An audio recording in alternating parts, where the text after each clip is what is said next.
राधे राधे। जय श्री कृष्ण। आज चर्चा फिर से भाग रेखा के ऊपर है। सबको पता है कि भाग्य रेखा कब मजबूत होती है, जब उसके ऊपर सूर्य की कृपा हो और दूसरे नंबर पे चंद्र की कृपा हो। सूर्य अपने स्थान पर घूमता है और उसी के गुरुत्वाकर्षण बल पर सारे ग्रह उसके चक्कर लगाते हैं। सूर्य ना हो तो कहीं जीवन नहीं हो सकता। हम जो भी भोजन करते हैं, जो भी जीवन हमको मिलता है, वो सब सूर्य की वजह से मिलता है। पेड़ पौधे, पहाड़ियां, नदी, ये सब कुछ सूर्य की देन है। और इसको शक्ति देती कौन है? चंद्र। सूर्य जन्मदाता है तो मां की तरह देखभाल करने वाला चंद्र है। तभी तो हमारे सूर्य नाड़ी दाहिना जीवनदाता और जीवन को चलाने के लिए चंद्र नाड़ी लेफ्ट वाला पिंगला और ईड़ा। जब ये दोनों बैलेंस हो जाते हैं तो सुषुम्ना नाड़ी चालू होती है। तो भाग्य के ऊपर इसका कैसे प्रभाव है हम देखते हैं। कुछ लोगों के जीवन में, जैसे ये जीवन रेखा है, ये मस्तिष्क रेखा है, ये हृदय रेखा है, यहां से जो भाग रेखाएं होती हैं लोगों को, कुछ लोगों के तो सीधी एक रेखा सीधी शुरुआत हो गई तो वो अंत जाकर के जीवन के अंत तक वो एक ही रेखा रहेगी। और अगर कुछ है तो उसके अगल बगल छोटी दो चार कुछ प्रभावी रेखा होंगी, सहायक रेखा होंगी। तो उनको जीवन में क्या होता है कि वो जीवन में जो एक काम पे लग गए तो वो एक ही नौकरी में लगे रहते हैं, वो परिवर्तन नहीं करते। अगर व्यापार में है तो उसी व्यापार में वो आगे बढ़ते रहते हैं। उनको ये नहीं है कि मेरे को ना आज ये बिजनेस छोड़ के कल को दूसरा बिजनेस कर लूं। परंतु कुछ लोगों की रेखाएं छोटी छोटी ये निकली और यहाँ खत्म हो गई, फिर दूसरी निकली, फिर ये खत्म हो गई, फिर तीसरी निकली, फिर ये खत्म हो गई। लेकिन ये जो बार बार जो टूट के जो दूसरी चालू होती, तीसरी चालू होती, ये ध्यान देने वाली बात है कि अगर चंद्र का असर है तो ये बहुत बहुत बहुत धन कमाते हैं और बहुत जल्दी नौकरी छोड़ देते हैं। ये अपने मन के हिसाब से चलते हैं, वो कंपनी के हिसाब से नहीं चलते। लाला ने, कंपनी ने कह दिया इस साल जो है आपकी तनख्वाह नहीं बढ़ाएंगे, तो ये कह देंगे जय श्री राम। इनको अपने ऊपर बहुत ज्यादा वो रहता है, कॉन्फिडेंस। ये होना भी जरूरी है। वो अगर 2,000 रुपए की अगर कहीं नौकरी कर रहे होंगे तो 2 की जगह 8,000 की नौकरी वो तुरंत ढूंढ लेंगे। वो एक के सहारे नहीं चलते।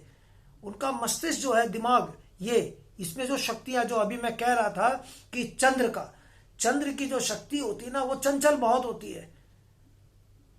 वो चंचलता इतनी होती है कि वो 50 चीजें एक साथ सोचती है। वो हमेशा 10 कदम आगे की भी सोचती है। कल को अगर ये कंपनी वाले ने मेरे को अगर मना कर दिया तो मैं क्या करूंगा, मैं कहां से अपना जीविका चलाऊंगा।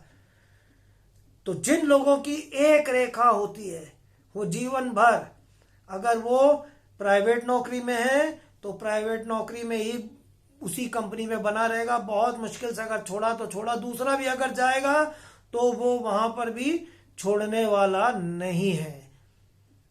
और जिनकी टूट टूट के चंद्र का प्रभाव लेकर के ऐसे आगे बढ़ती है, वो लोग बहुत ज्यादा पैसा बढ़ता है। एक नौकरी छोड़ के जब वो दूसरी नौकरी ज्वाइन करते हैं तो वो बहुत ऊंची पदवी पे चले जाते हैं। अगर उनको काम नहीं भी आता है तो वो इमीडिएटली सीखते भी बहुत तेज है। ये जो मस्तिष्क उनका चंद्र के कारण चंचल इतना होता है कि ये बहुत जल्दी सीख जाते हैं और उस काम को संभाल लेते हैं। मैं कई लोगों को जानता हूं जो शुरुआत किए थे, मैं जिस कंपनी में काम करता था 8,000 रुपए में, 6 महीने में उन्होंने कंपनी छोड़ी, 8 से सीधे 25,000 रुपए में। उसके बाद 45,000, 80,000 रुपए महीने में, और 80,000 के बाद उन्होंने घर बैठ के अपना दूसरा काम भी चालू कर दिया। वो डिजाइनिंग का काम करते थे, ग्राफिक डिजाइनिंग का। तो आप भी अपनी हथेली में देखिए आपकी कैसी रेखाएं हैं। सीधी एक रेखा है कि हमने एक बार नौकरी ज्वाइन कर ली तो फिर उसको छोड़ना नहीं है, फिर उसी में लगे रहना है। या टूट टूट के चंद्र का प्रभाव लेकर के आप है, और अगर चंद्र का प्रभाव टूट टूट के लेकर है, आप नौकरी छोड़ के दूसरी जब करते, दूसरी नहीं मिलती है, तो समझ लेना चंद्र आपका कमजोर है, आपका निर्णय गलत हो गया, आपने सोचा नहीं।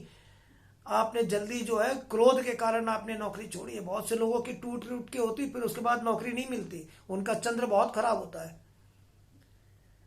तो सूर्य ग्रह, चंद्र ग्रह हर व्यक्ति के जीवन को बदल देते हैं। पूरा जीवन, पूरा आपकी ये जितनी हथेली कितनी भी अच्छी हो, रेखाएं हो, अगर ये दो सूर्य, ये सूर्य जो जीवन दाता आत्मा इसी में वास करती है, ये अनामिका जो उंगली, ये आत्मा इसी तत्व में रहती है, अग्नि तत्व है। और दूसरा ये शीतलता वाला चंद्र, ये दो मुख्य है, बाकी तो सब ऐसे ही है। बाकी तो जो 10 इंद्रियां हैं, 10 इंद्रियों को सपोर्ट करने के लिए सारा सिस्टम है ये, लेकिन मुख्यता ये है, इसके बगैर कुछ नहीं। ये खराब तो सब खत्म। मैं इसीलिए कई बार लोगों को कहता हूं कि आप बार बार अपनी हथेली पोस्ट करते हैं, पहले खुद देख लो, अगर शनि रेखा से कोई रेखा सूर्य रेखा को काट रही है तो सबसे पहले इसको ठीक करो। क्यों? क्योंकि ये नेगेटिव एनर्जी है। नेगेटिव एनर्जी में बहुत से लोग जो है उल्टी सीधी पूजा करते हैं। अब हम सोशल मीडिया में तो कह नहीं सकते, आप लोग समझदार हो, उल्टी सीधी पूजा क्या करते हैं। अपने घर के मंदिर में भी इतना गंदा रखते हैं मंदिर में कि क्या बताएं। गणेश लक्ष्मी रखने की अकल नहीं होती है, बस लाया गुड्डे गुड़िया की खिलौने की तरह रख के पूजा शुरू कर दी। सबका एक विधि विधान होता है। तो आप अपनी हथेली चेक करें, अगर आपको नहीं समझ में आता है तो आप नीचे पोस्ट करें और मुझसे संपर्क भी कर सकते हैं। राधे राधे, जय श्री कृष्ण।